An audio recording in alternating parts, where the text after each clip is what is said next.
Bali, adopted child ako. Since birth, iniwan na ako ng mother and father ko. Yung nag-adopt sa akin, nahirapan din kasi wala silang pampagas dahil yung buhay dito sa probinsya talaga mahirap. Then yung isang relative ng parents ko talaga, kinuha ako. Bali, yun yung nagpalaki sa akin yun. Noong 13 years old na ako, saka ko lang nakilala yung tunay kong parents. Pero until now, doon pa rin ako sa nag-adopt sa akin. Hindi na ako bumalik doon sa totoong parents ko kasi napamahal na ako doon sa nagpalaki sa akin. Mahirap kasi magsasaka lang yung nagpalaki sa akin eh. Tapos yung mother ko noon, wala naman talagang trabaho. So umasa lang kami doon sa father ko. Doon ko rin nasubukan kung paano kumain ng mga nilagang malunggay lang. Talagang hirap ng buhay dito sa probinsya. Talagang naranasan ko. Nung nag-stop ako ng college, punta na ako ng Manila para magtrabaho. Kasi ilang years din ako sa college, kasi wala talaga ako natapos. So parang ayaw na rin akong paralin ng mga nagpapaaral sa akin. Kaya punta ako Manila para magtrabaho. Napakarami talaga mga mahirap na napagdaanan doon, sobra. Bali, ako naman po is nagmula talaga sa mahirap ko talaga na buhay. Elementary pa lang po ako, gusto ko nang makapasok sa private school. Pero hindi talaga kaya ng parents ko. Papasok ako ng school, yung baon ko 5 pesos. Andiyan na yung high school ako, papasok ako ng pamasahe lang talaga yung dala ko. Bali, estudyante siya noon high school, ako college. Napadaan ko lang siya, tapos yun, sinundan ko na siya. Kinuha ko yung number niya, hanggang niligaw ko na. Nagpaalaman na kami na magtatrabaho ko sa Manila. Mga ilang months pa lang, tumawag siya sa akin, nga, pregnant siya. Nagsama na po kami noon, pareho po kaming walang alam sa buhay. Siyempre pareho po kami hindi tapos ng college, high school graduate lang. So, doon po namin naranasan yung hirap talaga ng buhay mag-asawa. Tumira po kami sa kulungan ng baboy, lumang pigiri po. Doon po kami simulang nagsama.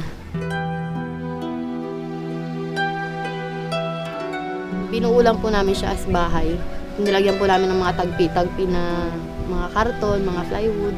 So, kalahati lang po talaga yung semento doon. Hiyang-hiya na ako noon. Nakala mo, hindi ka darating sa ganung pagkakataon. Pero dumating na yung time nagbubuna ako ng pamilya, parang tinutusok yung ano ko mismo. Kasi, di ba, ang hirap silang patirahin yung pamilya mo sa ganung lugar. Kumbaga ako galing ako sa broken family. Hanggat maaari buo kami gusto ko. Kaya nag-tiis kami kahit doon kami tumira. Basta buo lang kami.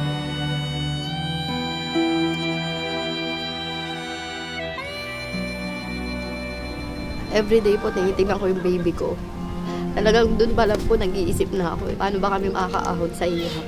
So, ayoko ng ganitong buhay. Sabi ko ganun. Lumalaki po yung anak ko, nagkakaisip. Sabi ko, gusto ko habang lumalaki yung anak ko, maranasan niya na yung sarap ng buhay. Na hindi niya nakalalakihan pa yung hirap ng buhay na naranasan ko noon. Balik ako Manila, sumubok ako ulit doon magtrabaho. Yun nga, doon ko din nasubukan na magtinda ng fishbowl talaga. Hindi ko naman talaga pinangarap mag-fishbowl o talaga actually maging vendor na magbenta ng kung ano-ano dyan sa kalye. Kaya namin ginagawin kasi talagang no choice kami. Wala talaga kami magawa. Yun lang yung naisip namin paraan para kumita kami at para makasurvive kami sa pang-araw-araw namin. Lalo na may anak pa kami. Dahil nga wala akong mapasok, high school graduate lang. Bumagsak ako sa pagtitinda ng mantika. Hanggang ganun lang yung kaya kong pasukan sa Manila nun. Pero wala talaga eh kasi 2,500 to 3,000 lang yung sahod ko. Tapos pagkain pa. Nagtinda rin po kami ng mani, ng bilis, yung mga ganun po ng beans. Bibili po kami ng bultuhan, yung malalaking pack, and then ere-refact po namin sa maliliit na pack. Iniikot po namin sa mga tindahan sa Season Pangasinan, Posorobio, tsaka Rosario. Bilad kami sa araw. Sa gabi naman nagre-repack kami, naabot kami ng madaling araw. Yung kita namin, pantawid lang talaga. O yun po yung napagdesisyonan namin na pumunta siya ng abroad. Kasi po wala po talagang nangyayari sa amin. Yun po yung naisip namin na pag-asa noon that time na makakatulong sa amin ng malaki. Nag-apply po siya papuntang Saudi, nakaalis naman po siya. 3 taon po siya doon tumagal. Wala din po nangyari. Parang nandito lang din po siya sa Pilipinas, yung kita. Sobrang kulang po yung pinapadala niya. Minsan po, as in wala talagang natitira. Malayo pa. Yun nga po, malayo pa po siya. Lumilipas po yung taon, yung birthday ng anak ko, yung Pasko, yung New Year, wala po siya sa tabi namin. Napakahirap po talaga. Nag-barbecue po ako, nagtalipapa sa pagbabarbecue. Kailangan alas 4 ng madaling araw, nasa palengke ka na. Kasi pagsapit ng alas 6 ng umaga, wala ka na mabibili. So madilim pa lang, nasa palengke na po kami. Tapos pagdating mo ng bahay, dilinisan mo yung mga paninda mo, yung isaw, papakuluan mo, iaadobo mo. Magtutuhog ka, alas 6 ng umaga, matatapos ka, alas 11.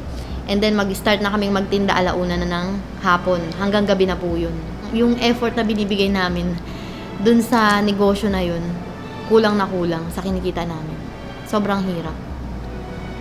Sa lahat-lahat ng naranasan namin, ginawa naming paraan, racket, trabaho, yung feeling ko na bakit walang nangyayari, kailan kami makakaahon sa hirap.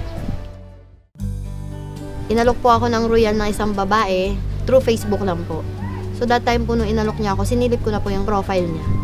So na-inspire po ako sa nakita ko eh. Nakikita ko po yung nabibili niya lahat ng gusto niya tsaka ng mga anak niya. Sobrang na-inspired po ako that time. Dahil po feeling ko yan na po yung sagot sa dasal ko, nag-join po ako sa negosyo na yun, nang hindi alam ng asawa ko. Pag pick up ko po nung package, umuwi po ako sa bahay, natatakot po ako kasi nga po, yung pinag-join ko po, inipon po namin mag-asawa talaga para sa panganganak ko.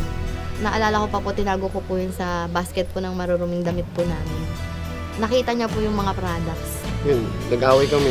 Pag uwi ko ng bahay, syempre magtatanggal akong damit. Nilagay ko doon sa marunong. May nakita ako, nakalawit na blue. Pagtanggal ko ng isang damit, nakita ko na isang bag. Bit-bit ko, ginanong ko sa kanya, ano yan, kako? Sabi ko nung huwag kang papasok dyan.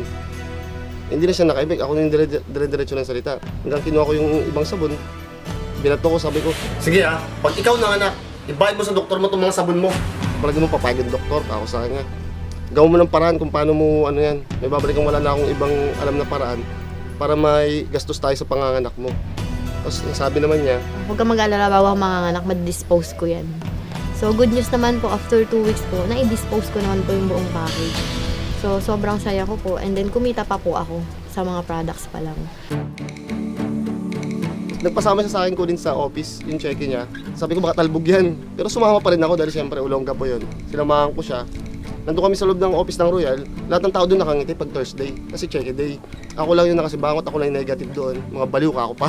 So Friday na namin naipalit. Pumunta kami ng video. Actually yung video, aircon niya, napakalamig. Pero ako pawis na pawis sa loob. Sabi ko baka talbog yan, nakakahiya. So nung nakita ko, pinapalitan ng teller ng cash na, nanahimik na ako. Tapos sa loob ng tricycle, umuwi na kami. Sabi niya sa akin, ano, totoo di ba? Sabi niya sa akin. Hindi na ako nagsasalita. Tapos pag uwi nga ng bahay, yun na. Pabalik na ako dapat ng Saudi yun. Sabi ko, nasa yung CD ka ako, panoorin ko. Pinanood ko yung CD. Lahat ng mga testimony dun, grabe, dun na ako na-inspire. Pwede ko palang kitain dito yung kinikita ko ng ilang taon, ng isang buwan lang sa Royal. Nag-join ako, wala talaga kaming kapera-pera nun. Pero ginawa ko talaga siya ng paraan. Nakita ko kasi dito na pwede kong makuha yung mga pangarap namin. Yung pagro-royal naman po namin, nag-start po kami. Hindi naman po talaga naging madali.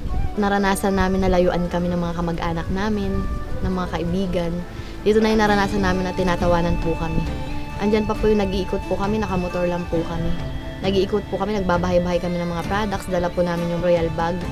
Tinatawanan po kami ng mga kaibigan namin. Pupunta kami sa isang bahay, yun nga po magpe-present kami ng negosyo. And then ang sasagot sa amin, sige balikan nyo kami kapag may sasakyan na kayo. Magjo-join kami. O yun po yung naging challenge po sa amin, yung mga taong nagsabi po sa amin ng gano'n. Kung baga gusto namin patunayan na totoo, sa Royal makuha mo yung mga pangarap. Hindi kami tumigil kasi malinaw talaga sa amin kung ano yung nakita namin dito sa Royal.